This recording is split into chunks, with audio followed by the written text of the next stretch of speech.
DJ Ferris. The Chicago, nigga. It's the real one. Hit me. Only one is pulling shit the fuck up. Let's get sports talk.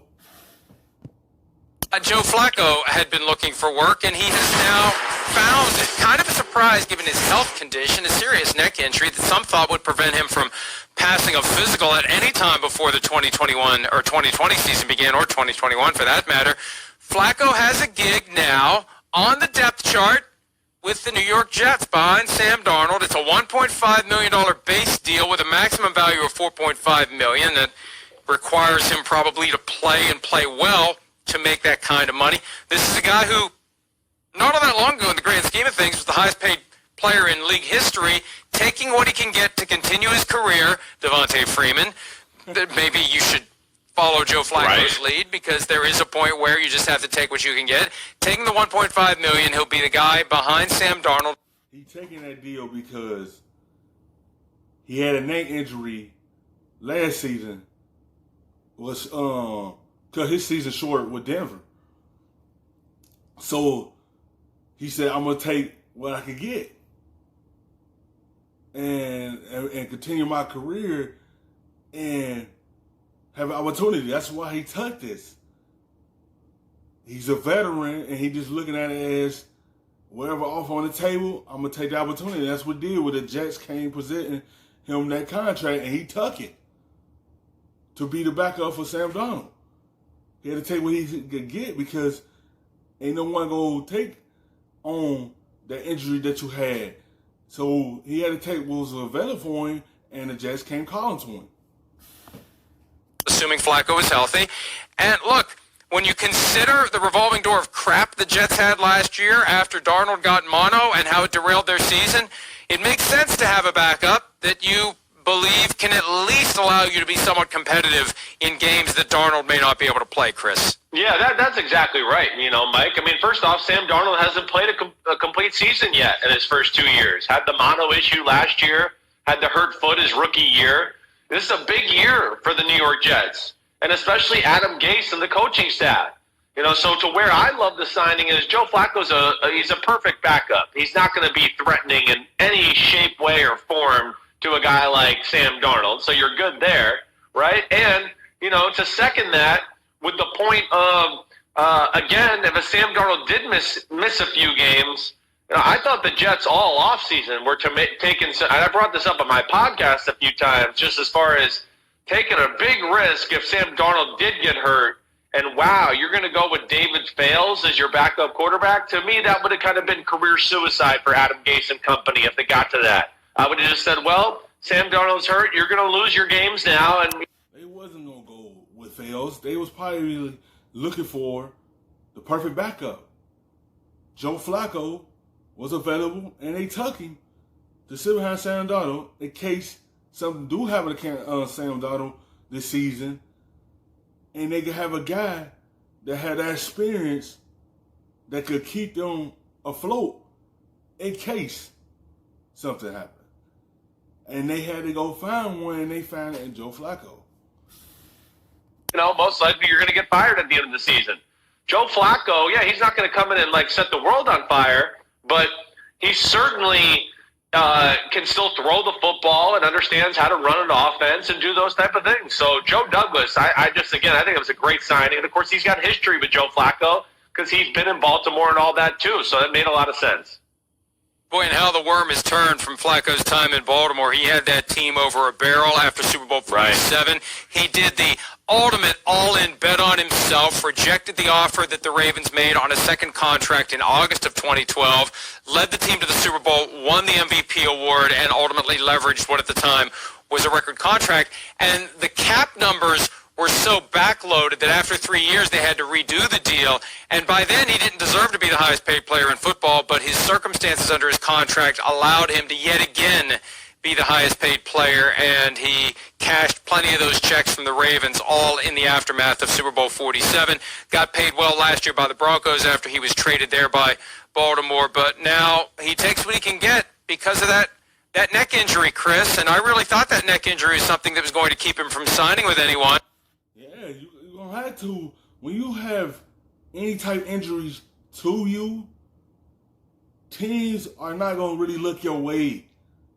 They're going to sit there and second guess themselves like, do we want to really bring him in? Especially a neck injury, teams are going to be scared to bring that in. They don't know, is that neck fully healthy? And he looking at it as, whoever called the phone, I'm taking a deal. And New York Jets called him because they needed a backup. And he seen the opportunity and he took it. Because teams out there is not going to look your way as you think. Because they seen that injury and they're going to go away from you. But for $1.5 million, it's a very limited downside for the Jets, and it gives them the protection that they didn't have. That's the key. It's only $1.5 million.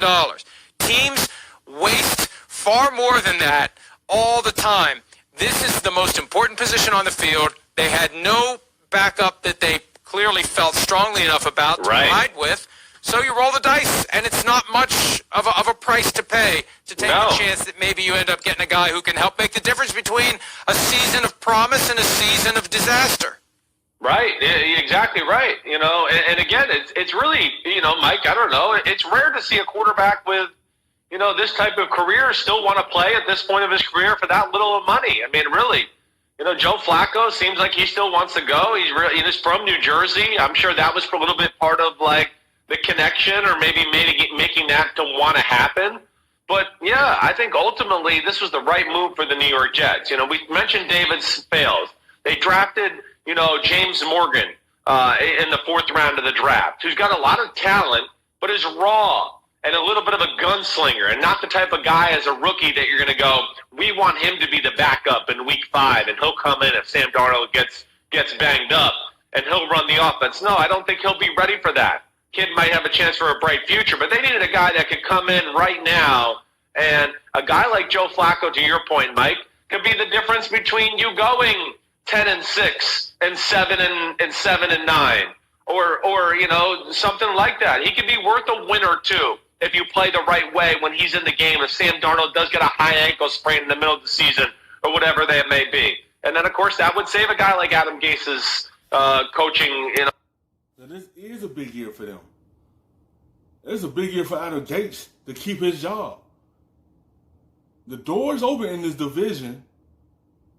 It's just they got to take advantage of it. They just want to have a veteran sitting behind Sam Darnold and see that can help him.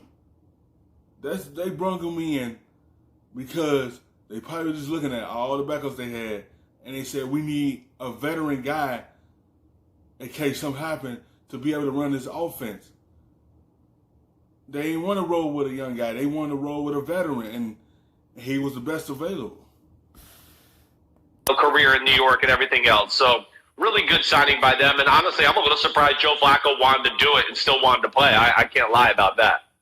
You make an excellent point, though, as it relates to Flacco's willingness to take whatever he can get, because guys that have made that kind of money, that have had that status as franchise quarterback, it is a significant mental adjustment to go back to being a backup. Or you were never a backup. Joe Flacco entered the league. I remember back in 2007, the Ravens desperately wanted to go with Troy Smith to be their starter because they were concerned about the offensive line. They were concerned about Flacco's ability to protect himself. 2008, excuse me.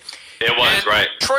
Troy Smith got tonsillitis during the preseason, and Flacco got a chance to play, and that satisfied the Ravens that Flacco was good to go. So he was the starter from day one. He's never been that backup. I mean, this is a slap in the face when you consider a guy's overall status, but you know what? He loves football, and he wants to play, and he wants to be around the game, and he's not ready to walk away, so he's willing to take a fraction of what he made. I mean, this is a guy who was making north of $20 million a year, and now he's going to make 1.5 as a base proposition. And if all things go well for the Jets, he'll only make 1.5 million because he won't play. He won't have a chance to make that extra 3 million on top of 1.5. Yeah, you make extra money when you throw touchdowns. He could have made that extra 3 mil, but he most likely is not gonna get the opportunity to make that extra million because Sam Darnold is in front of him. So that's what he's gonna make, that $1.5 million, because he got the young Sam Darnold in front of him. So he's not going to be able to make that extra meal from them. So this is what he's going to take. And that's that 1 point.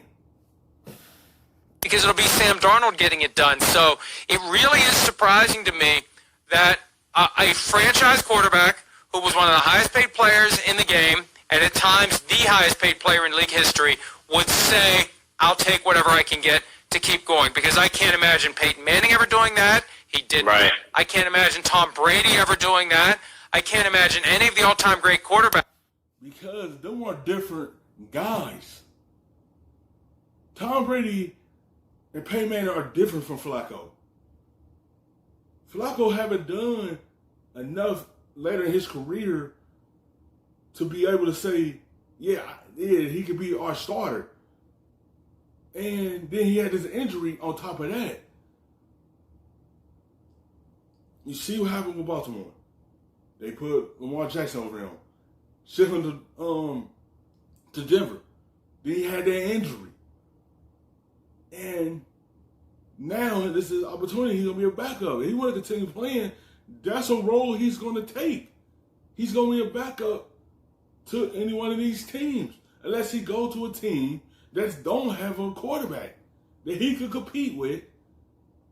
And the team can take him opportunity to be the starter for them. Like, imagine he would have went to New England and Patriots took an opportunity on him to be their starters. Because they like having veterans on a roster to be able to be their quarterback. Yeah, they love Stenham, but imagine he would have went there and had a fighting chance to try to beat out Hoyer or Stenham to be the starter. He got to go to a team that really don't have a quarterback that's established. The Jets have a quarterback that's established, even though he haven't really played a full season for them yet, but that's their franchise. That's their guy they rolling with.